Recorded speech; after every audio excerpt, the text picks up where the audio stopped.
salaam wa barakatuh. Ekisibo tekintwala.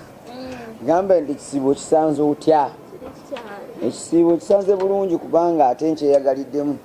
Kati n'olubuto ndusazi okusiiba bulamu teekateeka bulungi.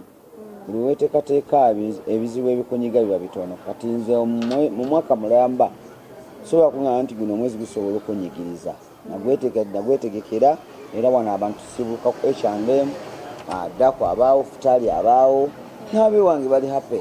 Siraamu nga tebajja kusiba lwakuba tebalina kyakusibulukuka, tebalina kyakulya, bajje nze nja bbawa.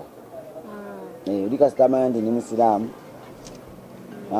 sirina kyakusibulukuka, ate simanya nze kabakosa biki, sijja kusiba, sirina yakusibugira jangu wano ku H&M ojja kusibuluka paka omwezi mulamba gwe guggwako.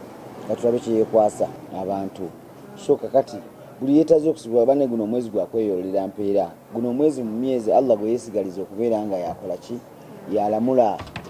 Kitegeera era nayimba n'akayimba kanayimba kugamba nti yalamula ekisiibo Allah, yasasula abasiibi Mungu, yamanya obuzito bwakyo ekisiibo yakyesigaliza. Kati gwe gwani asigaleyo nga tosiiba kweyolera ku mpeera zino ez'obwereere. Bagamba guno omwezi gwa kusonyiwa, shitaani yasibwa enjegere, ababbi tebakyabba, amabaala tegakyakola. Gwe mwezi gwa kwegayirira Allah ebyamunyiza atusonyiwe, ebiba nga bikyaliwo, atukingiza endwadde zitaliiko ddagala, zino zi korona azitwale. Nze mulimu gwange kubuulirira nti bannange muba mukikola ki? Mukikola mukireke, si walampa naye wemba nga mukikola ng'ono bwagambye mukireke. Nze mulimu gwange gwa kubuulirira ndi kyakulabirako ekirungi ndowooza kunze ndaba nti kyenkola kyekikola ki? Naye kati gwe Allah yaluŋŋamya. Kati nsaba Allah abaluŋŋamye abagyemu emirimu emibi abafunye emirimu emirungi. Sijja bavumaganya nabo banoonya ttooke. Gyositedde ekyo tekikola. Bakkiriza mukyala muwoowe nga baamukuwa bakadde be babawoowe mu mateeka g'eddiini, eddiini mukuwe, awo tewaba na buzibu. Haki zo mu kisiibo kino ozikwasaganya otya? Lwakuba nti bannamawulire temulina magezi bulungi. Naye nze nabagamba oba temukwata bukwasi, nabagamba ebintu by'amaka gange nabijja mu public. Kitegedde nasigaza era abaana bange ndooza mubalaba badde bali wano mu restaurant bakola amayigiriza mirimu, naye abakyala bali waka bayinze kuntegekera Futali. Waawo abamu bagamba nti bagenda abo nagenze. Kati mwogera emu tetegeera nze bakyala bange bayina ate bonna baana abo. Lwaki nze toŋŋamba nti abeewaka bembe tabyumuro?